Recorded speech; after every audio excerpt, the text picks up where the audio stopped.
Assalamualaikum warahmatullahi wabarakatuh.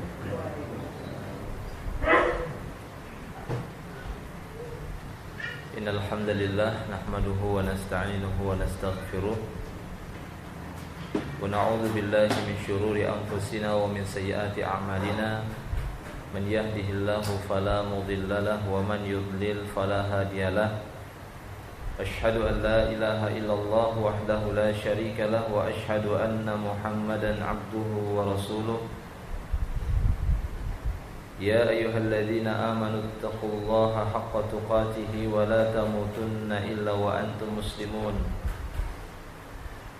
Ya ayyuhan nasu taqu rabbakumul ladzi khalaqakum min nafsin wahidah wa khalaqa minha zawjaha wa batha minhuma rijalan katsiran wa nisaa'a wattaqullaha alladzi tasaaluna bihi wal arham innallaha kana 'alaykum raqiba.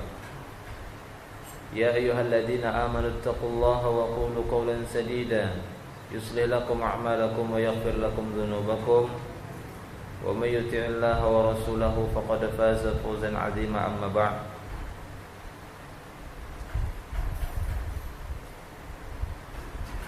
Ma'asyiral muslimin, akhwani fid din rahimani wa rahimakumullah jami'an. Alhamdulillah, kita panjatkan rasa syukur kehadirat Allah Subhanahu wa taala atas segala karunia dan nikmat Allah Subhanahu wa taala. Malam hari ini kita dapat berjumpa kembali di majelis ilmu yang mulia ini. Kita masih melanjutkan pembahasan kita berkaitan dengan Fadlul Islam yang merujuk kepada satu kitab yang berjudul Fadlul Islam yang disusun matanya oleh Syekh Muhammad At-Tamimi rahimahullah. Beliau memberi judul pada risalah atau kitab ini dengan judul Fadlul Islam, yang sudah kita mulai dari bab yang pertama yang menjelaskan tentang Babu Fadlil Islam, bab yang menjelaskan keutamaan Islam. Dan dalil yang pertama sekali sudah kita jelaskan dan dibawakan di dalam kitab ini, yaitu firman Allah Subhanahu wa taala di dalam surat Al-Maidah ayat ketiga. Di sana Allah Subhanahu wa taala berfirman, "Al-yawma akmaltu lakum dinakum wa atmamtu 'alaikum ni'mati wa raditu lakumul Islam dinan." Nah, itu sudah kita sebutkan dari sebagian penjelasannya yang dibawakan oleh Syekh Abdul Aziz bin Baz. Kemudian di antara dalil berikutnya masih pada Babu Fadlil Islam ini, yaitu sebuah hadis sahih yang diriwayatkan dari Abdullah ibnu Umar radhiyallahu anhuma, anna Rasulullah sallallahu alaihi wasallam qala.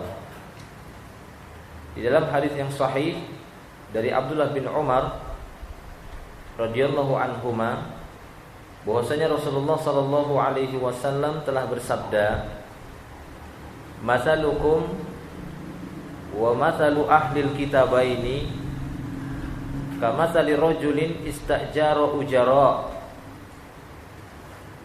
Kata Nabi sallallahu alaihi wasallam dalam sebuah hadis yang panjang. Nanti kita coba membacakan, kemudian kita terjemahkan sedikit demi sedikit. Kata Abdullah bin Umar, dia mengatakan bahwasanya Rasulullah sallallahu alaihi wasallam bersabda, "Masalukum wa masalu ahli kitabain." Permisalan kalian dibandingkan dengan ahlul kitabain. Maksudnya al-kitabain di sini ahlul kitab, dari kedua ahlul kitab adalah dari kalangan Yahudi dan Nasrani. Jadi permisalan kalian, perumpamaan kalian dan perumpamaan dua ahlul kitab, maksudnya Yahudi dan Nasrani, kamathali rajulin istajara ujara. Permisalannya itu seperti seorang yang sedang mempekerjakan para pekerja. Permisalannya itu seperti seorang yang sedang menyewa ataupun sedang mempekerjakan ujara, para karyawan ataupun para pegawai. Faqala, sehingga orang yang mempekerjakan tadi pun berkata kepada pegawai-pegawai yang akan dia pekerjakan, "Man ya'mal li min ghudwah ila nisfin nahar ala qiratin." Siapakah yang mau bekerja untukku dari pagi hari sampai siang hari, sampai pertengahan hari, maka akan mendapatkan gaji 1 qirot. Akan mendapatkan gaji 1 qirot. Fa'amilatil yahud. Maka pada saat itu orang-orang Yahudilah yang mau mengerjakan tawaran yang pertama ini. Tsumma qala, kemudian laki-laki tadi pun akan berkata kembali, man ya'maluni min nisbin nahari ila salatil asr ala qirat. Atau siapakah yang mau bekerja untukku dimulai dari nisbin nahar, dimulai dari siang hari ila salatil asr, sampai kepada masuknya waktu asar, maka dia akan mendapatkan satu qirat. Fa'amilatin nasara, maka Nasranilah yang mau bekerja di sini, yang mau dipekerjakan. Tsumma qala, kemudian Nabi sallallahu alaihi wasallam melanjutkan, kemudian berkata kembali, laki-laki tadi yang diumpamakan oleh Nabi sallallahu alaihi wasallam, man ya'mal li min salatil asr ila an taghiba syams ala qirataini. Dan siapakah di antara kalian yang mau bekerja untukku dari waktu asar sampai tenggelamnya matahari akan mendapatkan gaji 2 qirat. Gaji 2 qirat. Maka Rasulullah mengatakan, fa antum hum. Kalianlah yang dimaksud mereka ini, maksudnya yang mendapatkan gaji 2 kali lipat, karena beliau ini sedang memberikan satu perumpamaan. Kan di awal tadi Rasul mengatakan permisalan kalian dengan perumpamaan kalian dengan perumpamaan 2 ahli kitab Yahudi dan Nasrani itu seperti seorang yang sedang mencari para pekerja. Kemudian dia menawarkan pekerjaan pertama, siapa yang mau bekerja dari pagi sampai siang hari, sampai nisfun nahar, akan aku gaji 1 qirat. Maka orang-orang Yahudi mau. Jadi beliau ingin memberikan satu perumpamaan, perbandingan antara umat-umat terdahulu dari 2 ahlul kitab Yahudi dan Nasrani dibandingkan dengan kita kaum muslimin, orang-orang Islam. Kemudian dia menawarkan lagi laki-laki tadi yang akan mempekerjakan banyak pegawai. Atau siapakah di antara kalian yang mau aku pekerjakan, yang mau bekerja untukku dari siang hari sampai waktu asar, akan aku gaji 1 qirat. Maka bekerjalah orang-orang Nasrani. Dan tawaran yang ketiga, siapakah yang mau bekerja untukku dari waktu asar sampai tenggelamnya matahari, aku gaji 2 qirat. Fa antum hum, kata Rasulullah sallallahu alaihi wasallam. Maka kalian itulah yang dimaksud pada kelompok yang ketiga, dengan gaji yang lebih besar dan kerjanya, limit kerja waktunya itu lebih pendek dibandingkan orang Yahudi, Nasrani, kemudian kaum muslimin, umat Nabi Muhammad sallallahu alaihi wasallam. Fa antum hum, maka kalian yang dimaksud mereka tadi pada kelompok yang ketiga. Fa ghadibatil yahudu wan nasara, maka akan marahlah orang-orang Yahudi dan orang-orang Nasrani. Wa qalu, sambil mereka berkata, malana aktsaru amalan wa aqallu ajron. Loh, kami kok lebih banyak pekerjaannya tapi kok gajinya lebih sedikit. Kami lebih banyak bekerjanya, kenapa gajinya lebih sedikit? Maka berkata Allah Subhanahu wa taala, hal naqastum min haqqikum syai'an? Apakah aku ada mengurangi sedikit pun dari hak kalian? Qalu, orang Yahudi dan Nasara pun berkata, la, tidak ada satu hak kami yang dikurangi oleh Allah Subhanahu wa taala. Maka Allah taala mengatakan, fadzalika fadli utihi man asya. Itulah karuniaku, aku akan memberikan karuniaku kepada siapa saja yang aku kehendaki. Nah, para jemaah yang dimuliakan Allah Subhanahu wa taala, ini merupakan dalil berikutnya yang berkaitan dengan fadlul Islam. Di sini akan kita lihat sedikit penjelasan dari Syekh Abdul Aziz Ibnu Baz rahimahullah tentang hadis yang kita bacakan tadi yang berkaitan dengan fadlul Islam, keutamaan agama Islam ini. Di dalam hadis tadi disebutkan bahwasanya hadis ini diriwayatkan dari jalur Abdullah ibnu Umar radhiyallahu anhuma. Dia meriwayatkan dan mengabarkan sabda Nabi sallallahu alaihi wasallam ketika beliau memberikan satu perumpamaan ataupun perbandingan antara kita dengan umat-umat sebelum kita. Yang paling terlihat adalah Yahudi dan Nasara. Dan di dalam hadis tadi Nabi sallallahu alaihi wasallam menyebutkan, matsalukum wa matsalu ahlil kitabaini kamatsali rajulin istajara ujara. Permisalan kalian ataupun perbandingan kalian Dengan permisalan dua ahlul kitab itu seperti seorang yang sedang mempekerjakan para pegawai-pegawai. Nah, di sini Syekh mengatakan hadzal mithal yadribuhu alaihi salatu wassalam libayani anna hadhil ummah ja'at mutaakhirah wa amilat qalilan walakinnaha haziyat bi ajrin katsir fa'atallahu hadhil ummah qirataini minal ajr wa a'ta min qabliha qiratan ma'a qasri muddatiha wa qillati amaliha. Permisalan yang dibuat oleh Nabi sallallahu alaihi wasallam dalam hadis yang disebutkan tadi ini merupakan penjelasan bahwasanya umat ini, umat Nabi Muhammad SAW itu adalah umat yang datang belakangan. Merupakan umat yang datang belakangan. Yang mana tidak ada lagi umat setelah umat Nabi Muhammad SAW. Karena terbukti beliau mengumpamakan fa antum hum, itulah kalian. Kalian itu ya mereka tadi pada kelompok yang ketiga yang bekerja dari asar sampai tenggelamnya matahari. Yang dimaksud di sini adalah kiamat. Jadi umat Nabi Muhammad adalah umat yang tidak ada lagi umat setelahnya. Karena ini merupakan umat akhir zaman yang terakhir, yang umurnya, limit waktunya itu lebih pendek dibandingkan umat-umat sebelumnya. Amalnya lebih ringkas ataupun lebih sedikit dibandingkan umat-umat sebelumnya, lebih ringan dibandingkan umat sebelumnya, dan banyak keutamaan yang lainnya. Akan tetapi akan mendapatkan pahala yang lebih gede, yang lebih besar. Nah, jadi di sini Nabi SAW ingin menjelaskan bahwasanya umat ini datang adalah umat yang belakangan, yang paling terakhir. Amilat qalilan, umat yang beramal sedikit, walakinnaha haziyat bi ajrin katsir, akan tetapi akan memperoleh pahala yang besar.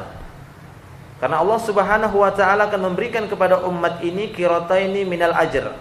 Akan memberikan 2 qirat dari gajinya. Jadi diumpamakan oleh Rasulullah SAW bahwasanya Allah itu seperti Allah Subhanahu wa taala diumpamakan, akan tapi ini untuk lebih mendekatkan pemahaman yang mana tujuannya apa yang dilakukan oleh manusia itu akan digaji, diganjar ataupun dibalas oleh Allah Subhanahu wa taala. Sehingga Nabi sallallahu alaihi wasallam memperumpamakan seperti itu. Nah, demikian. Adapun Allah Subhanahu wa taala memberikan kepada orang-orang sebelum umat ini gajinya hanya 1 qirat. Hanya dengan 1 qirat. Padahal dengan pendeknya umur umat-umat Nabi Muhammad SAW dan sedikitnya amalan mereka, akan tapi mereka mendapatkan balasan ataupun gaji yang lebih besar daripada umat sebelumnya. Nah, di dalam hadis ini bisa kita dapati beberapa keutamaan kata beliau. Yang pertama, fadlullahi jalla wa ala ahli Islam. Faddalallahu jalla wa ala ahli Islam fima syara'ahu min syara'i wa fima ikhtassahum bihi min haitsus zaman wa min haitsul makan. Jadi di antara faedah yang pertama didapati bahwasanya Allah Subhanahu wa taala telah memberikan keutamaan kepada ahlul Islam ini, kepada orang-orang Islam dari umat Nabi Muhammad sallallahu alaihi wasallam terhadap apa yang telah Allah tetapkan di dalam syariat-syariatnya. Di dalamnya Allah Subhanahu wa taala memberikan pengkhususan bagi mereka ditinjau dari sisi waktu dan tempatnya. Ini bisa dilihat dari sabda Nabi SAW yang kita sebutkan tadi, masalukum wa masalu ahlil kitabaini kamatsali rajulin istajara ujara, ya'nil mithl min jihatiz zaman muddatil amal wal ajr. Jadi permisalan yang dimaksud ini ditinjau dari sisi waktunya. Bahwasanya waktu dari umat Nabi Muhammad SAW itu waktunya lebih pendek dibandingkan waktu dari umat-umat sebelumnya. Ajal dari umur umat Nabi Muhammad itu lebih pendek daripada umat-umat sebelumnya. Ini didukung juga dengan hadis yang diriwayatkan oleh Imam Bukhari. Di sana Nabi SAW dalam beberapa sabda beliau mengatakan, innama ajalukum fi ajaliman khala minal umam ma baina salatil asr wa maghribis syams, atau kama qala sallallahu alaihi wasallam. Kata Nabi sallallahu alaihi wasallam, sesungguhnya ajal kalian, maksudnya umat Nabi Muhammad sallallahu alaihi wasallam, dibandingkan dengan ajal umat-umat dari sebelum kalian itu perbandingannya seperti antara salat asar dan tenggelamnya matahari. Ini menunjukkan bahwasanya ajalnya umat Nabi Muhammad itu umur mereka lebih pendek dibandingkan umur dari umat-umat sebelumnya. Karena kebiasaan dan keumumannya, ya, satu umat itu umumnya mengikuti umur dari nabinya. Jadi lebih pendek. Kita lihat umur Nabi Muhammad SAW. Akan tetapi ganjaran yang akan diterima oleh umat Nabi Muhammad SAW lebih besar. Itu berdasarkan hadis yang telah kita sebutkan tadi. Nah, jadi di sini Nabi SAW mengibaratkan, ya, dengan sabdanya kamatsali rajulin istajara ujara. Ini tidak mengapa gitu ya. Jadi Nabi SAW ingin memberikan permisalan bahwasanya bagaimana Allah Subhanahu wa taala terhadap hamba-hambanya, terhadap kaum Yahudi, Nasara ataupun terhadap, ya, orang Islam, itu diumpamakan oleh Rasulullah seperti seorang yang banyak mempekerjakan para pegawai. Yang mana Allah Subhanahu wa taala menawarkan dan memberikan dengan memberikan, ya, balasan ataupun gaji yang berbeda satu dan yang lainnya, yang mungkin dari sisi pekerjaannya lebih berat, kemudian gaji lebih kecil, kemudian yang ini kerjaannya ringan tapi gajinya lebih besar. Nah, makanya ini keutamaan yang Allah Subhanahu wa taala berikan kepada para hambanya. Namun permisalan yang disebutkan oleh beliau di sini ini adalah satu permisalan yang secara hakiki. Seperti yang dijelaskan oleh para ulama, bahwasanya ini satu permisalan yang hakiki karena pada hakikatnya Allah Subhanahu wa taala ingin mempekerjakan kita.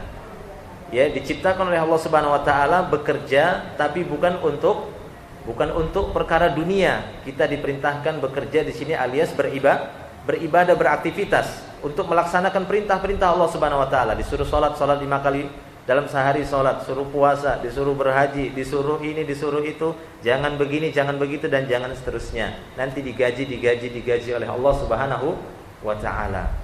Dan sebaik-baik ganjaran ataupun balasan ataupun gaji yang Allah berikan dari pekerjaan hamba-hambanya yang sesuai dengan perintah Allah Subhanahu wa taala adalah surga Allah Subhanahu wa taala. Nah, demikian ikhwan fillah rahimani wa rahimakumullah wa iyyakum jami'an. Sehingga di sini Asy-Syaikh Abdul Aziz bin Baz mengatakan, ya, al-mu'tamad inda ahli sunnah wal jamaah fi nadhairihi fil kitabi was sunnah annahu ala haqiqatihi. Yang menjadi sandaran ahlu sunnah wal jamaah di dalam pandangan mereka menurut Al-Quran dan Sunnah terhadap hadis yang disebutkan oleh Rasulullah itu dipahami secara hakikatnya.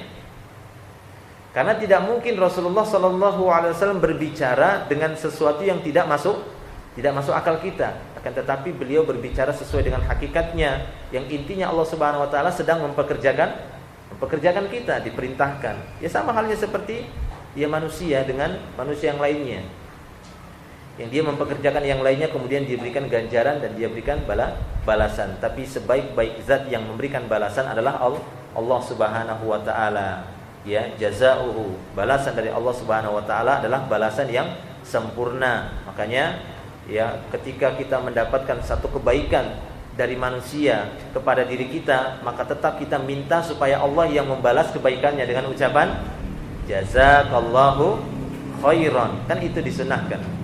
Ini gitu ya. Itu yang dianjurkan bagi kita apabila mendapatkan satu kebaikan dari saudaranya, maka mintalah kepada Allah supaya Allah yang memberikan balasan kebaikannya. Karena kalau kita, balasan yang kita berikan itu serba kekurangan.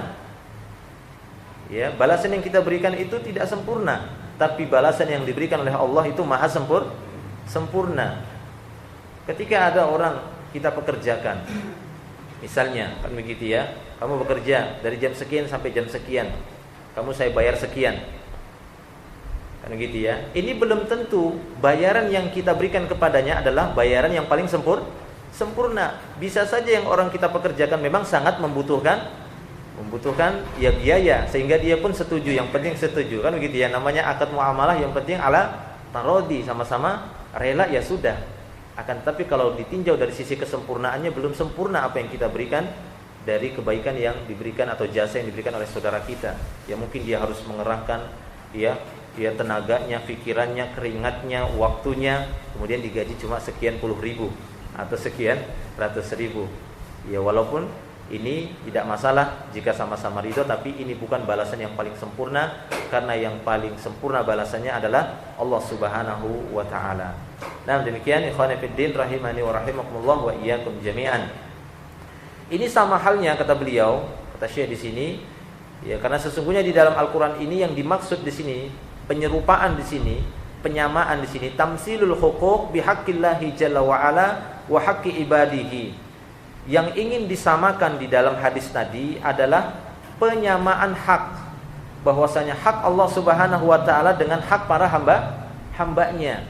Bahwasanya masing-masing memiliki hak.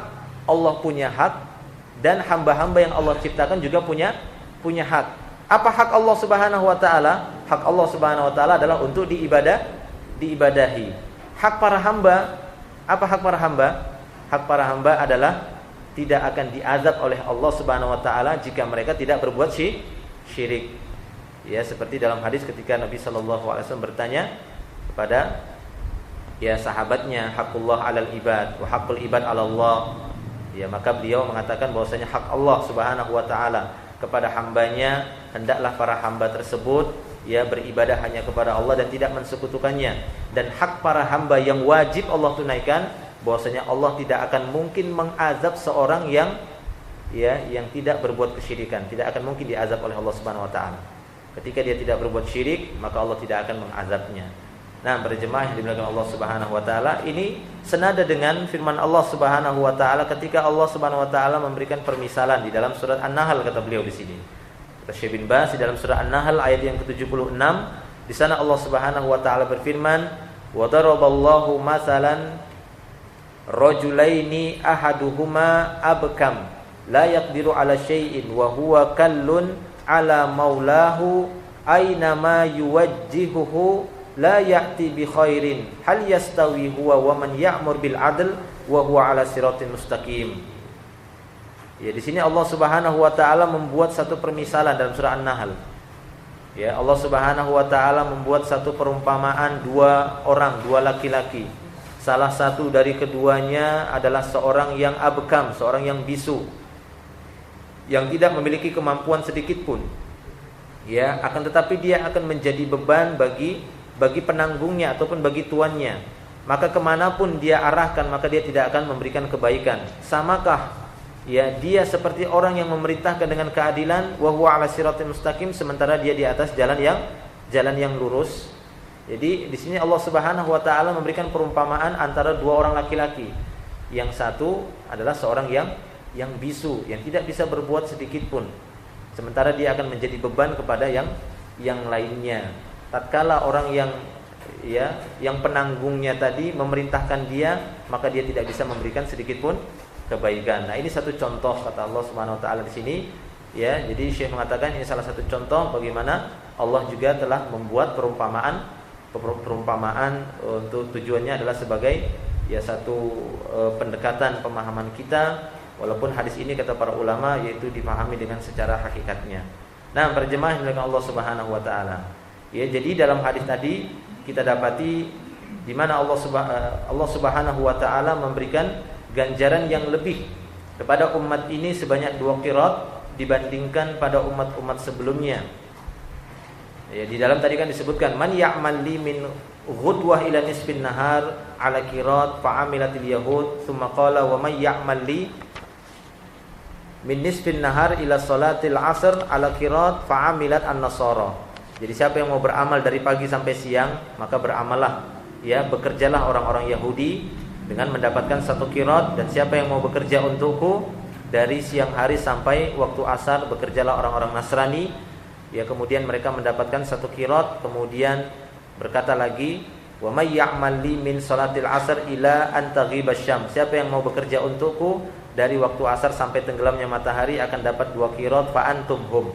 Maka kalian itu adalah mereka yang dimaksud pada kelompok yang ketiga. Nah, di sini tadi disebutkan bahwasanya fa ghadibatil yahudu wan nasara. Maka marahlah orang-orang Yahudi dan Nasrani karena dia mendapati bahwasanya orang-orang Islam atau umat Nabi Muhammad sallallahu alaihi wasallam bekerja lebih sedikit, beramal lebih sedikit, waktunya lebih cepat, akan tetapi gajinya lebih besar, ganjaran dan pahalanya lebih besar. Mereka pun berkata, malana aktsaru amalan wa aqallu ajron. Seakan-akan Nabi SAW menceritakan ini nanti akan terjadi pada hari kiamat, di mana orang-orang Yahudi dan Nasara menyangka bahwasanya pahala ataupun gaji yang mereka dapati dari amal yang mereka kerjakan yang cukup lama, mereka kira lebih besar daripada umat yang paling bungsu, kan gitu ya, yang paling terakhir. Sehingga ketika mereka mendapati ternyata umat yang paling terakhir lebih besar balasannya, tapi lebih sedikit amalnya, waktunya lebih sedikit, tapi lebih besar gajinya, mereka pun protes. Ya, malana aktsaru amalan wa aqallu ajran. Kenapa kami lebih banyak bekerja kok lebih sedikit gajinya? Ya, sehingga di sini Nabi SAW pun menyebutkan bagaimana Allah Subhanahu wa taala pun membantah mereka. Apa kata Allah Subhanahu wa taala? Hal naqastum min haqqikum syai'an? Ya, jadi Allah yang bertanya kepada mereka, kepada Yahudi dan Nasara nantinya, adakah sedikit dari hak kalian yang aku kurangi? Adakah ya hak kalian yang aku zolimi? Maka mereka pun berkata, tidak ada ya Allah. Ini satu bukti bahwasanya nanti pada hari kiamat bukan Allah yang ditanya, akan tetapi Allah lah yang akan bertanya kepada hamba-hambanya. La yus'alu amma yaf'al wa hum yus'alun, seperti dalam surah Al-Anbiya ayat yang ke-23. Di sana Allah Subhanahu wa taala menyebutkan bahwasanya la yus'alu amma yaf'al. Allah tidak akan pernah ditanya dengan apa yang dia perbuat. Seperti orang-orang Yahudi dan Nasara ini, dia mempertanyakan apa yang dikehendaki oleh Allah Subhanahu wa taala. Loh, kenapa kami kok bisa seperti ini? Kami kan lebih banyak amalnya, lebih panjang waktunya, kok gajinya lebih sedikit, balasnya lebih sedikit. Maka Allah langsung membantah mereka, hal naqastum min haqqikum syai'an? Coba kalian ya perhatikan, adakah hak kalian yang aku kurangi? Maka mereka mengatakan tidak ada. Nah, inilah penyesalan orang-orang orang-orang kafir ya, pertama dari dua ahlu kitab Yahudi dan Nasara. Bahkan di dalam surat Al-Hijr ayat yang ke-7, di sana Allah Subhanahu wa taala menyebutkan ucapan mereka. Ya, pada hari kiamat nanti apa kata mereka? Orang-orang kafir itu akan berkata, yawaddul ladzina kafaru law kanu muslimin. Yawaddul ladzina kafaru law kanu muslimin.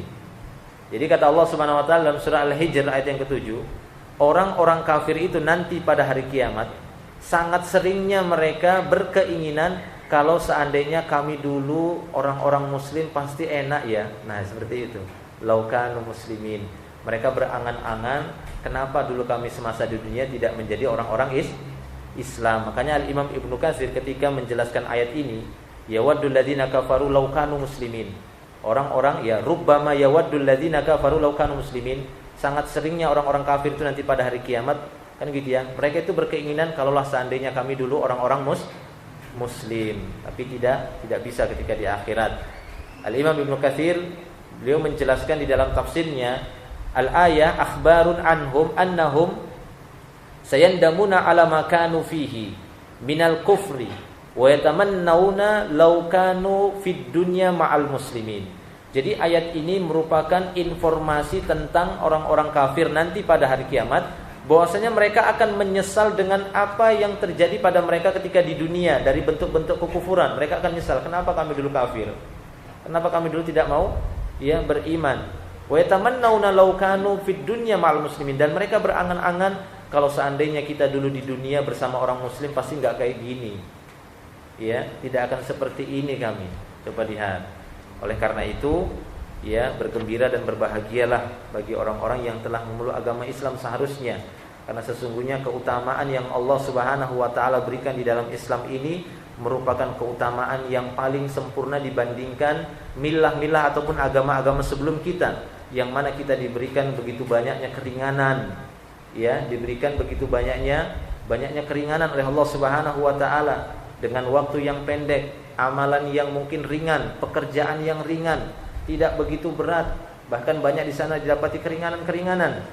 Namun kita mendapatkan ganjaran yang lebih besar, pahala yang lebih besar, sehingga membuat orang-orang ataupun umat-umat sebelum kita dari kalangan dua ahlu kitab Yahudi Nasrani, mereka merasa cemburu dan merasa dirugikan, padahal Allah tidak merugikan seorang pun dari hamba-hambanya. Nah, demikian ikhwan fillah rahimani wa rahimakumullah, sehingga Allah Subhanahu wa taala pun berkata, "Dzalika fadli utihi man asya." Itulah karuniaku akulah yang berhak untuk memberikan karuniaku itu kepada siapa saja yang aku kehendaki. Nah, ini merupakan hadis ataupun dalil yang berikutnya kan gitu ya, hadis yang kedua atau yang ketiga dari tentang penjelasan bab fadlul Islam yang nanti insyaallah akan kita sebutkan di antara dalil-dalil yang menyebutkan tentang keutamaan Islam ini dilihat dari beberapa hadis yang lainnya. Nanti insyaallah kita bahas pada pertemuan yang akan datang. Wallahu a'lam bishawab. Ini dulu yang bisa kita sampaikan, semoga bisa menjadi tambahan kebaikan yang memberikan atau memotivasi semangat dan menambah kekuatan iman kita kepada dinul Islam ini. Wallahu a'lam bishawab. Ya, mungkin jika ada yang bertanya silahkan. Bapak-bapak, barangkali ada yang mau ditanyakan, mempersilahkan.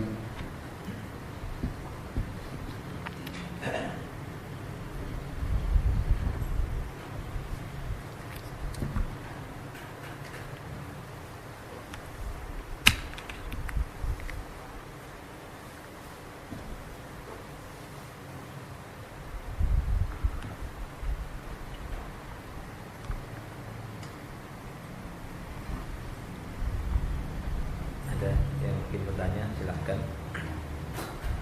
Kalau tidak ada,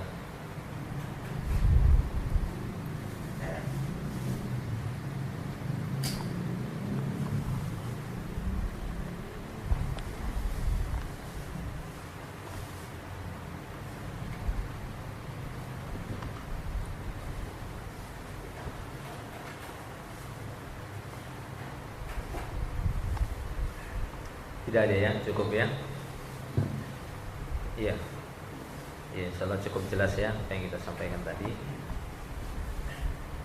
Iya. Oh iya, insyaallah. Ya, mungkin ini dulu yang bisa kita sampaikan, nanti kita lanjutkan pada pertemuan yang akan datang. Semoga bisa dipetik faedah dan manfaatnya. Wa akhiru da'wana alhamdulillah. Subhanakallahumma bihamdika asyhadu an la ilaha illa anta astaghfiruka wa atubu ilaik. Assalamualaikum warahmatullahi wabarakatuh.